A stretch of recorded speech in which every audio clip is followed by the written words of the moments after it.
May I come in, sir? Yes, come. Good morning, sir. Good morning, sir.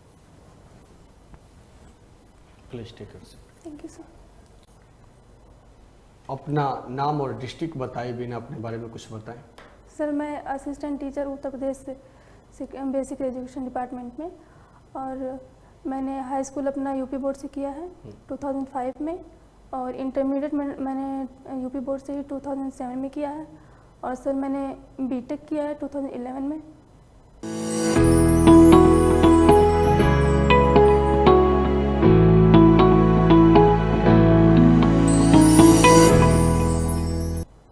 Sir prepare कर ठीक है, ठीक है। आप प्राथमिक विद्यालय में अध्यापिका हैं वर्तमान समय में।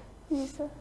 तो एक समस्या कि आज के समय में मजदूर और किसान भी यदि सक्षम है तो अपने बच्चे का एडमिशन कॉन्वेंट विद्यालय में क्यों करा रहा है? प्राथमिक विद्यालय का स्तर इतना क्यों गिरता जा रहा है? सर प्राथमिक शिक्षा की कुछ चुनौतियां हैं, जैसे शिक्षक छात्र अनुपात की कमी है, और इंफ्रास्ट्रक्चर उतना अच्छा नहीं है, और एक इंग्लिश मीडियम के प्रति जो धारणा बनी हुई है उसकी वजह से। क्या इसमें शिक्षक को दोषी नहीं माना जा सकता? कोई ईमानदारी से टीचिंग नहीं कर रहा है? सर शिक्षक ईमानदारी से टीचिंग कर रहे हैं, लेकिन उनके पास काम का इतना बर्डन है सर, जिसकी वजह से वो प्रॉपर अपना टाइम नहीं दे पा रहे हैं। चलो, जो बच्चे कॉन्वेंट विद्यालय में भेजते हैं, जो गार्जियन कॉन्वेंट विद्यालय में बच्चे को भेजते हैं तो ठीक है, लेकिन जो लोग ग्रामीण समाज के जो लोग अपने बच्चों को सरकारी विद्यालय में भेजते हैं, जी सर, उन्हें अपराध बोध होता है कि वो सक्षम नहीं है इसलिए भेज रहे हैं, यदि सक्षम होते तो नहीं भेजते। क्या ये ठीक है?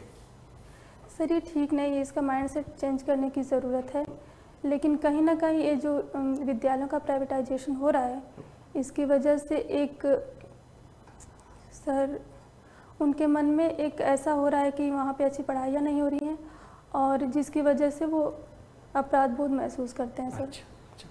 पंथ निरपेक्ष से आप क्या समझते हैं? सर किसी भी सारे धर्मों को एक समान समझना, और किसी भी कौन समझेगा इसे? पंथ निरपेक्ष कौन हो सकता है? व्यक्ति हो सकता है, राज्य हो सकता है? सर व्यक्ति भी, राज्य हो सकता है, व्यक्ति भी हो सकता है। तो भारत एक पंथ निरपेक्ष राज्य है? जी सर। कहाँ पर इसका उल्लेख किया गया?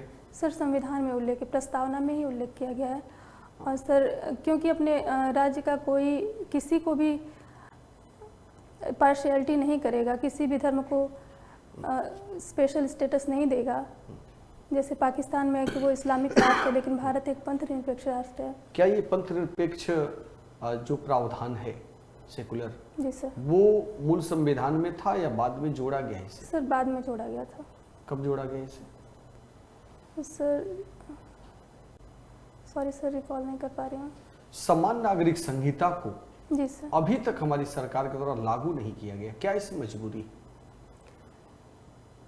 सर समान नागरिक संहिता का मतलब है कि सभी धर्मों के लोगों के लिए एक समान कानून बनाना, लेकिन यहाँ पर लागू नहीं करने के पीछे शायद राजनीतिक दृढ़ इच्छा शक्ति की कमी भी है, और आज तक कोई भी सरकार हिम्मत नहीं कर पाई कि इसे लागू किया जाए, तो क्या समस्या है इसको लागू करने में? सर राजनीतिक दृढ़ इच्छा शक्ति की कमी की वजह से मुझे लगता है कि इसको नहीं लागू यदि आपको ये अधिकार दे दिया जाए जी सर कि आपको समान नागरिक संहिता को लागू करना है, जी सर, तो आपका तरीका क्या होगा जिससे अल्पसंख्यक वर्ग असुरक्षा की भावना से ग्रसित न हो? सर मैं इस पर 3 तरीके से काम करना चाहूँगी। पहला है इन्फॉर्मेशन, मैं सही सूचनाओं के देना चाहूँगी उनको, फिर कम्युनिकेशन, और फिर सर टेक्नोलॉजी का उपयोग करके। वो तैयार नहीं है, वो कर रहे हैं कि हमारी जो परंपराएं हैं, हमारे धर्म के अनुसार जो प्रथाएं हैं वो बनी रहनी चाहिए। सर इसके लिए सबसे ज़्यादा ज़रूरी यही तीनों को हम इम्प्लीमेंट करना चाहिए, क्योंकि लगातार हम उनसे कांटेक्ट में रहेंगे तो उनका माइंडसेट चेंज होगा, और इसमें उनके जो धर्म गुरु हैं उनका साथ लिया जा सकता है, जिससे वो ज़्यादा प्रभावित होते हैं। ठीक बात सर। आपने एमए किया सोशियोलॉजी में? Yes sir. ठीक है, आप मुझे अपनी 2 स्ट्रेंथ्स बता दें, खूबियाँ आपने बताई। सर मैं दृढ़ हूँ, किसी भी अपने विचारों को लेकर स्पष्ट रहती हूँ, और सर मैं पंक्चुअल हूँ, और पंक्चुअल। हार्ड वर्किंग हूँ। अच्छा, आप अगर अपने विचारों को लेकर दृढ़ रहती हैं तो मैं यहाँ देख सकता हूँ, डिटेल में आपने फील किया हुआ है, यहाँ आपने ग्रेजुएशन कर रखा है, बीटेक यानी टेक्निकल जी सर। एजुकेशन है आपकी। उसके बाद आपने जो है स्ट्रीम को चेंज किया अपनी जी और सर। आप आर्ट स्ट्रीम में आए, तो कहीं ना कहीं वहाँ डेविएशन हुआ है आप में। Yes sir. तो आपको लगता है कि आप डिटरमिन्ड थे, आपने कहा आप दृढ़। सर कुछ फैमिली इश्यूज़ की वजह से मेरा बीटेक कंप्लीट होने के बाद मेरी मम्मी की तबीयत ख़राब हो गई, और सबसे बड़ी लड़की होने की वजह से मेरी जिम्मेदारी घर के प्रति भी थी, इसलिए मैंने बीटीसी में एडमिशन ले लिया था और मैंने जॉब अपनी छोड़ दी थी। कोई नहीं, कोई इशू नहीं। अच्छा, आप जेंडर रेशियो जानते हैं, लिंगानुपात जी सर। क्या होता है ये बताएंगे आप? सर प्रति 1000 पुरुषों पे जो लड़कियों की संख्या होती है, महिलाओं की संख्या, उसको कहते हैं। यूपी में क्या है उसका सर फिगर? यूपी में 912। 912 है। सबसे ज़्यादा किस स्टेट में, सबसे कम किस स्टेट में? सर सबसे, सॉरी सर रिकॉल नहीं कर पा रही। नहीं है। अच्छा, सर सबसे कम हरियाणा में है। हरियाणा में क्या है वो? सर 800 समथिंग है। अच्छा, फिगर्स याद नहीं आपको? हाँ, Yes, sir. चलिए कोई नहीं। अच्छा, अभी एक ये बहुत बर्निंग क्वेश्चन है, ये मतलब ज्वलंत उदाहरण है, मतलब प्रश्न है ये, जी सर। कि मैरिज की एज को लेकर बहुत कंट्रोवर्सी चल रही है कि 21 इयर्स कर देना चाहिए गर्ल्स के लिए भी। जी सर। तो आप इसे फेवर करते हैं, इसके पक्ष में हैं, या आप इसका विरोध करते हैं, और जो भी करते हैं क्यों? सर मुझे लगता है कि 18 इयर्स सही है, क्योंकि महिलाएं जो हैं पुरुषों की अपेक्षा ज़्यादा मैच्योर, 3-4 साल पहले मैच्योर हो जाती हैं, उनका मैच्योरिटी लेवल इतना हो जाता है। लेकिन सर इसमें अगर परिवार को भी सम्मिलित किया जाए, उनको जागरूक किया जाए कि बच्चियों की एज उनकी शादी, उनकी पढ़ाई में बाधा ना बने, तो मुझे लगता है कि 18 साल सही है सर। अच्छा, आपने यहाँ डेवलपमेंट की बात की, तो वो डेवलपमेंट किस तरह का है? बायोलॉजिकल डेवलपमेंट की बात कर रहे हैं आप, या साइकोलॉजिकल, यानी जो आईक्यू लेवल है वो बढ़ जाता है? किस तरह से आप मानते हैं कि सर बायोलॉजिकल और साइकोलॉजिकल दोनों ही तरीके से Yes, वो sir. ज़्यादा मैच्योर हो जाते हैं Yes, उनसे sir. जल्दी? अच्छा, ठीक है। अभी आपने रिसेंटली एक देखा होगा कि अभी एक एनकाउंटर किया गया है। Yes sir. अगर आप अभी Yes, sir. प्रयाग में एक हत्याकांड हुआ Yes, है, sir. उसमें एनकाउंटर हुआ, उससे पहले भी कई बार हुआ है उत्तर Yes, प्रदेश sir. में। क्या आप इसे सपोर्ट करते हैं, मतलब इसके पक्ष में हैं? आप मानते हैं कि ये तरीका अपराधियों को सजा देने का सही है? नो सर, मैं एनकाउंटर से बिल्कुल भी सहमत नहीं हूँ। सज़ा देने के लिए हमारी न्यायपालिका है, जिस पर हमको पूरा भरोसा करना चाहिए, और पुलिस का काम है इन्वेस्टिगेशन करना। पुलिस को इन्वेस्टिगेशन करके अपनी रिपोर्ट देना चाहिए, और कानून के हिसाब से उनको न्याय मिलना चाहिए। इस तरह से तो शायद अपराधियों को कभी सजा मिल ही ना पाए और वो स्कॉट फ्री हो जाएं, बाइज्जत बरी रहें।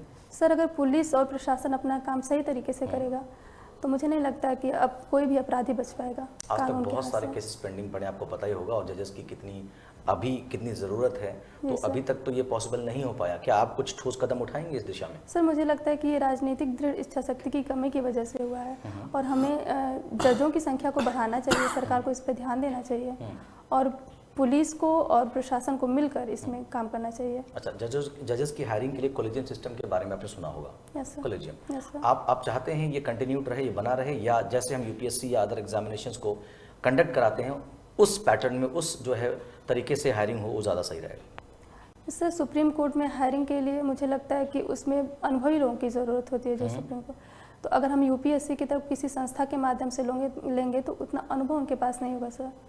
तो मुझे लगता है कॉलेजियम सिस्टम में सुधार की ज़रूरत है, ना कि उसको हटाने की ज़रूरत है। अच्छा, यूँ तो हम ये भी एक काम कर सकते हैं कि एलिजिबिलिटी क्राइटेरिया में एक पॉइंट ऐड कर सकते हैं कि इतना अनुभव होना चाहिए। आपको Yes, लगता sir. है कि अनुभवी लोगों की कमी है हमारे देश में? सर अनुभवी लोगों की कमी नहीं है, हाँ। लेकिन मुझे लगता है कि सॉरी सर। कोई नहीं। धारा 144 कौन अप्लाई करता है, कौन लागू करता है और कब? सर डिस्ट्रिक्ट मजिस्ट्रेट लागू करता है। अच्छा, कितने लोगों की होती है, कितने लोग एक साथ नहीं रह सकते? सर सॉरी सर, 14 लोग शायद। 14 लोग। शायद 14 लोगों सर, के एक साथ? अनुमान लगा रही हूँ। नहीं, कोई नहीं। अच्छा, आप डीएम और डीसी में डिफरेंस समझते हैं? Yes sir. बताइए। सर डीएम डिस्ट्रिक्ट मजिस्ट्रेट होता है, और डीसी डिप्टी कलेक्टर होता है। हाँ। डीएम के पास मजिस्ट्रेटियल पावर होती हैं, जबकि डीसी के पास रेवेन्यू एक्ट के थ्रू उनको पावर मिलती है। ठीक है। एक और सिचुएशन हाइपोथेटिकल है थोड़ा सा, जी सर। ठीक है? Yes sir. आप पार में हैं, यस आपको सर। अथॉरिटी है, Yes, आपको ये पता चलता है कि आपके नेबरहुड में या पास के गांव में कहीं जो है धार्मिक उन्माद होने वाला है, यस सर। दंगे की संभावना है, और वहाँ कोई बड़ा व्यक्तित्व आने वाला है, कोई मिनिस्टर आने वाले विजिट पे, कोई आने वाला है, यस सर। ठीक है? Yes, आप sir. कैसे उसे कंट्रोल करेंगे? आपको अच्छी तरह पता है कि जान माल की बहुत बड़ी हानि हो सकती है। क्या पॉइंट्स ऑफ कांटेक्ट रहेंगे आपके, क्या प्रोटोकॉल्स रहेंगे, कैसे आप क्या कदम लेंगे? सर सबसे पहले तो मैं सही इन्फॉर्मेशन पहुंचाने की कोशिश करूंगी लोगों के पास, और पुलिस प्रशासन को मैं दुरुस्त सचेत करूंगी, अलर्ट पे रखूंगी। और सर जो धार्मिक धर्म गुरु हैं उनसे मैं बात करके सिचुएशन को हैंडल करने की कोशिश करूंगी। Okay sir. स्नातकोत्तर आपने समाजशास्त्र विषय से किया है, यस सर। है ना, और इसके बाद वैकल्पिक विषय में आपने ज्योग्राफी लिया है, Yes, sir. भूगोल, तो Yes, sir. फिर इसके पीछे क्या कारण रहा? सर मुझे लगता है कि ज्योग्राफी एक सेमी साइंस सब्जेक्ट है, जिस बीटेक करने की वजह से मेरा पूरा साइंस बैकग्राउंड रहा है, और बीटेक करने की वजह से मैं उसको अच्छे से समझ पा रही थी सर। और सर मैंने सेल्फ स्टडी की है, तो इस वजह से मैं उसको खुद से कर पा रही थी। बीटेक के बाद तो फिर ज्योग्राफी से भी आप एमए कर सकते थे, सोशियोलॉजी से किया आपने। सर तो मैंने बीटीसी के दौरान मैंने ये महसूस किया कि मुझे सिविल सेवाओं में जाना है, इसलिए मैं समाज को अच्छे से समझना चाहती थी, इसलिए मैंने सोशियोलॉजी लिया था। अच्छा, आप मुझे बताइए उत्तर प्रदेश में कौन सा स्थान है जहाँ सबसे अधिक वर्षा होती है? Sorry sir. मतलब यूपी में किस जगह पर सबसे अधिक वर्षा होती है, बारिश होती है? सॉरी सर, रिकॉल नहीं कर Okay. पा रही हूँ। ठीक। इंडस वैली सिविलाइजेशन का भौगोलिक विस्तार क्या था? सर सिंधु नदी के आसपास का क्षेत्र। सिंधु नदी के आसपास का क्षेत्र, बाकी और उससे दूर सभ्यता का विस्तार नहीं देखा गया। सर हुआ था, जैसे गुजरात तक हुआ था, और खैर, सॉरी सर। सोशियोलॉजी में अनुलोम और प्रतिलोम विवाह, इससे आप क्या समझते हैं? सर अनुलोम विवाह में होता है जब लड़का उच्च वर्ण का होता है और लड़की निम्न वर्ण की होती है, और प्रतिलोम विवाह में सर इसका उल्टा होता है, लड़की उच्च वर्ण की होती है और लड़का निम्न वर्ण का होता है। तो प्रतिलोम विवाह से किन किन जातियों का अभ्युदय हुआ? सर वैश्य। वैश्य का। Yes sir. और बाकी की जो जातियां रहीं जिनको अछूत कहा गया, उनका कैसे जन्म हुआ? सर उसमें था कि जब जो अनुलोम विवाह था उससे शूद्र जातियों का हुआ। अनुलोम से? सॉरी सर, प्रतिलोम से। अच्छा, राष्ट्रीय आंदोलन में सरोजनी नायडू और एनी बेसेंट, यस सर। है ना, एक महत्वपूर्ण भूमिका में रही है। दोनों के विचारों में क्या अंतर था? Sorry sir. ठीक है। अभी उत्तर प्रदेश में क्षेत्रीय फिल्म सिटी कहाँ बन रही है? नोएडा में। नोएडा में क्षेत्रीय बन रही है या फिर तो राष्ट्रीय? क्षेत्रीय फिल्म सिटी यूपी में। Sorry sir. ठीक है, ओके सर। आपके व्यक्तित्व में मुझे काफ़ी बदलाव बार बार दिख रहा है। आप साइंस से थी, पीसीएम थी, बीटेक किया, फिर एमए सोशियोलॉजी, फिर आप ज्योग्राफी, मतलब लगातार परिवर्तन। एक प्रशासनिक अधिकारी के अंदर इस प्रकार का व्यक्तित्व नई चुनौतियां दे सकता है, कैसे देखती हैं आप? सर मुझे लगता है कि किसी भी इंसान के लिए उसका डाइवर्सिटी बहुत ज़रूरी है, उसके व्यक्तित्व में हर चीज़ की उसको जानकारी होनी चाहिए। और मुझे लगा कि मुझे सिविल सर्विसेज में जाना है, तो मैंने समाज को पहले समझना ज़रूरी समझा। अच्छा। उसके बाद मुझे लगा कि मैं इसमें ज़्यादा अच्छा कर पा रही हूँ, ज्योग्राफी में ये मुझे ज़्यादा समझ में आती है सेल्फ स्टडी की वजह से, तो मैंने इसे चूज़ किया सर। एक शब्द आता है समाजकार और एक है समाजशास्त्र, जी सर। दोनों में क्या अंतर है?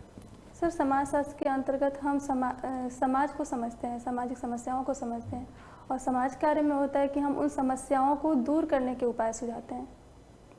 अच्छा, अगर हम कहें कि उत्तर प्रदेश में दो स्थान, एक गोरखपुर दूसरा मथुरा, जी सर। एक भूगोल के विद्यार्थी के रूप में आप इसको कैसे देखती हैं? सर गोरखपुर में सर ज़्यादा वर्षा होती है और मथुरा में कम वर्षा होती है। मथुरा में कम वर्षा होती है। उत्तर प्रदेश की 5 ऐसे महिला खिलाड़ी को बताइए कि जिन्होंने राष्ट्रीय स्तर पर अच्छा कर रही हैं।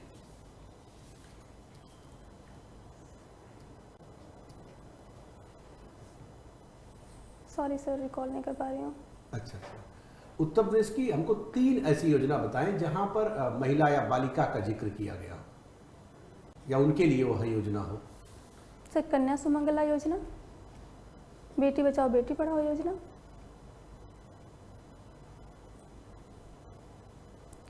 सर मुखबिर योजना। मुखबिर योजना, यस सर। अच्छा। पूर्वांचल एक्सप्रेसवे का नाम सुना आपने? Yes sir. उत्तर प्रदेश के किन किन जिलों से यह गुजरती है? सॉरी सर, एग्जैक्ट लोकेशन अभी वो रिकॉल नहीं कर पाऊंगी। किन अच्छा, किन जिलों से। ये बौद्ध परिपथ की चर्चा हुई थी, यस सर। बौद्ध परिपथ बनाया जा रहा है, तो बौद्ध परिपथ में किन स्थानों को हम जोड़ रहे हैं? सर सारनाथ को, कुशीनगर को, और सॉरी सर, अब वर्तमान के प्रशासन में, खास करके भारतीय प्रशासन में, प्रशासनिक व्यवस्था में कई बार आरोप लगता है कि भ्रष्टाचार है। Yes sir. आप इसको किस रूप में देखती हैं? सर कहीं ना कहीं ये सही है कि भ्रष्टाचार है इसमें, लेकिन डिजिटल टेक्नोलॉजी की वजह से इसमें काफ़ी सुधार हुआ है। डीबीटी के माध्यम से डायरेक्ट पैसा खाते में आ रहा है बच्चों के, जैसे बेसिक एजुकेशन में है, यूनिफॉर्म का पैसा आ रहा है खातों में, और जो मनरेगा का पैसा आ रहा है वो भी डायरेक्ट खातों में आ रहा है। तो मुझे लग रहा है कि डिजिटल टेक्नोलॉजी की वजह से इसमें कहीं ना कहीं सुधार हो रहा है। अभी और भी प्रयास करने की जरूरत है। मान लीजिए जहाँ पे आप एसडीएम हैं, आपको एक संस्था में नियुक्ति करना है, उसी विभाग में यस सर। एक व्यक्ति का नियुक्ति करना है, जिसकी नियुक्ति प्राधिकारी आप ही हैं, Yes, आप ही की डिसीजन से नियुक्ति होगा।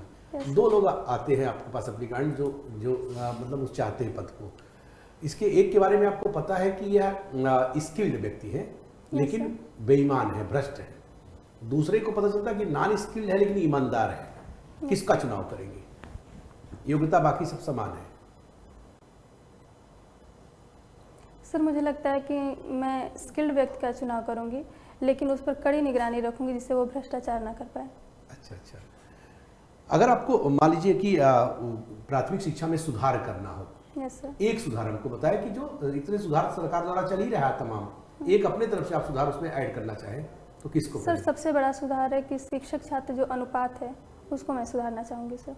उत्तर प्रदेश को सीटों के आवंटन में सबसे अधिक लाभ प्राप्त होता है, यस सर। तो ऐसा क्यों?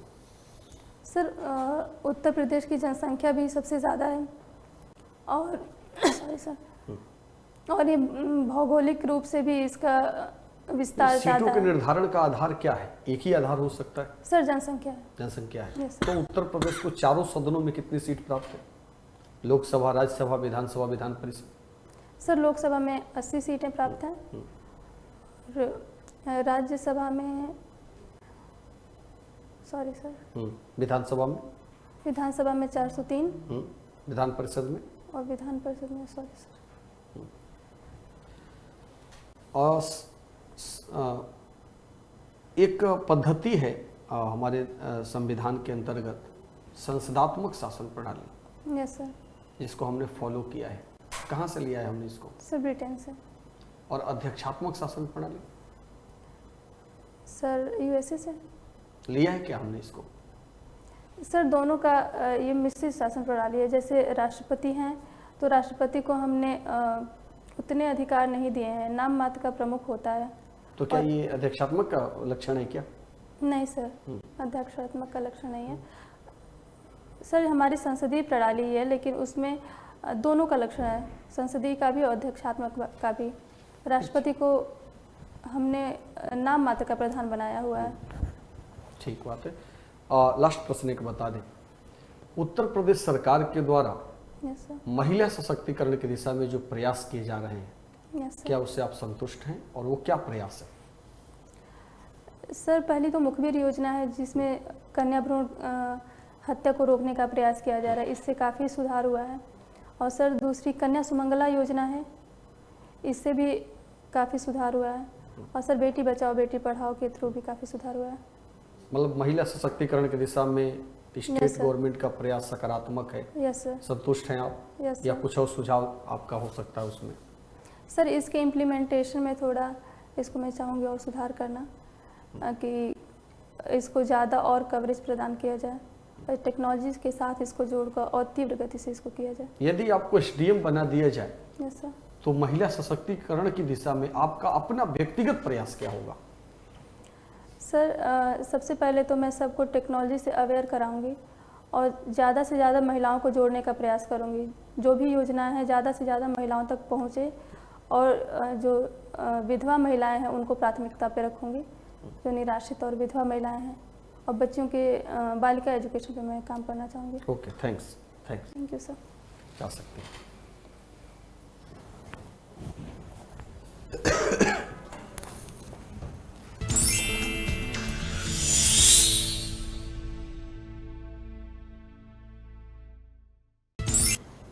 सर